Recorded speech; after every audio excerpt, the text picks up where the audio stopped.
saya akan sampaikan betapa kemudian ketika manusia itu dicintai oleh Allah, Allah akan mengangkat derajatnya baik ketika masih hidup maupun ketika dia telah kembali kepada Allah.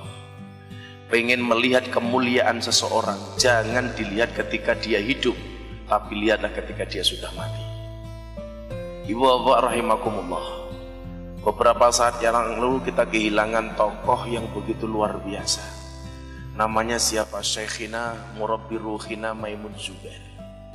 Betapa kemudian beliau sangat dicintai oleh Allah. Begitu beliau dikabarkan meninggal, saya teringat dengan sabda Rasulullah. Innallaha ta'ala la yaqbidul ilma intiza'an yang tazi'uhu minal ibad, walakin yaqbidul ilma biqabdil ulama.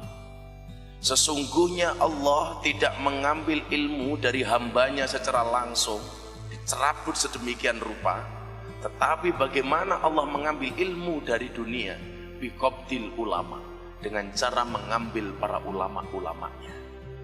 Artinya apa? Semakin banyak ulama yang dipanggil oleh Allah, ini menunjukkan bahwa dunia itu sudah tua. Maka sampai Rasulullah mengatakan, idza matal alim bakat alaihi ahlus samawati wal ard sab'ina yauma. Ketika orang alim itu meninggal, maka menangislah atas meninggalnya penduduk langit dan penduduk bumi. Berapa lama mereka menangis? Sab'ina yauman, 70 hari. Maka begitu beliau dikabarkan meninggal, saya langsung menangis.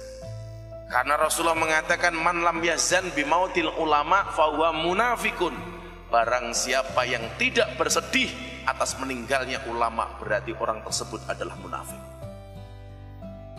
Kenapa kemudian dikatakan demikian? Mautul alim mautul alam. Meninggalnya orang alim merupakan tanda-tanda meninggalnya alam dunia.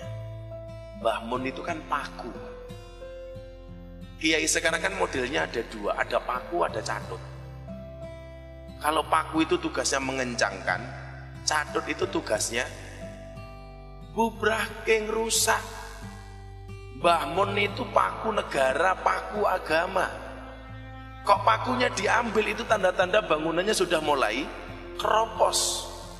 Yang bagus itu paku, bukan catut. Makanya ratunya Solo namanya Paku Buwono, bukan Catut Buwono. Maka wakil gubernur kita itu Paku Alam, bukan Catut Alam. Hari ini kebanyakan orang menjadi catut, tidak menjadi paku. Maka begitu beliau diambil, Masya Allah, begitu coba kita lihat betapa kemudian Allah mencintai Mbah Mun. Rasulullah mengatakan, an-nasu yamutuna ala ma'asu wa yub'asuna ala ma'matu.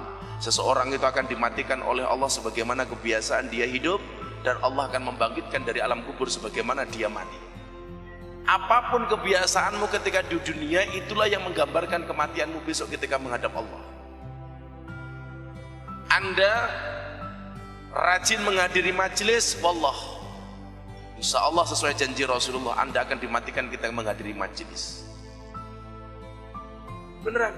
Ibu-ibu biasa berani sama suaminya, hati-hati, besok matinya dalam keadaan metenteng ngonek ke bojone.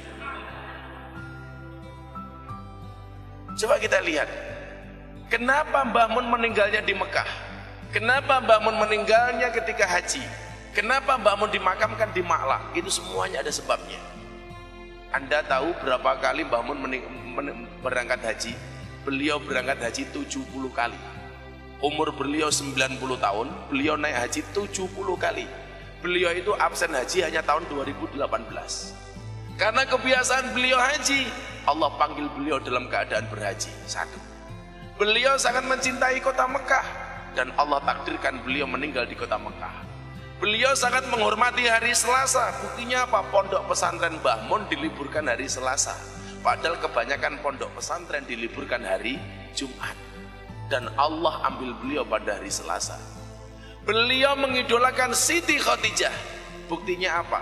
Salah satu qasidah yang beliau sukai adalah Sa'duna fid dunya fauzuna bil ukhra bi Khadijatal kubra wa Fatimahaz Zahra.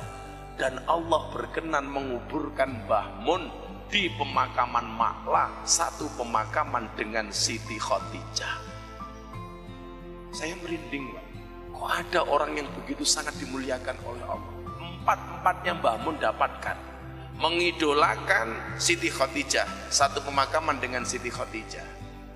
Senang dengan hari Selasa, karena menurut Mbah Mun orang-orang alim itu meninggalnya di hari Selasa. Allah panggil beliau hari Selasa. Kebiasaan haji, matinya Mas Haji. Senang dengan kota Mekah, meninggalnya di kota Mekah. Coba. Maka kenapa kemudian ketika saya sakit, capek di rumah sakit, saya bilang sama dokter, sudah infus dicabut. Kenapa Gus? Saya mau berangkat ngaji. Kenapa? Karena saya meyakini sesuai janji Rasulullah, orang akan dimatikan sebagaimana kebiasaan dia hidup. Makanya setiap kali saya berangkat ngaji, saya bilang sama istri saya, ini saya jihad. Artinya apa? Kalau saya mati di jalan, ya sudah, itu takdir Allah, dan Allah matikan saya dalam keadaan pengajian.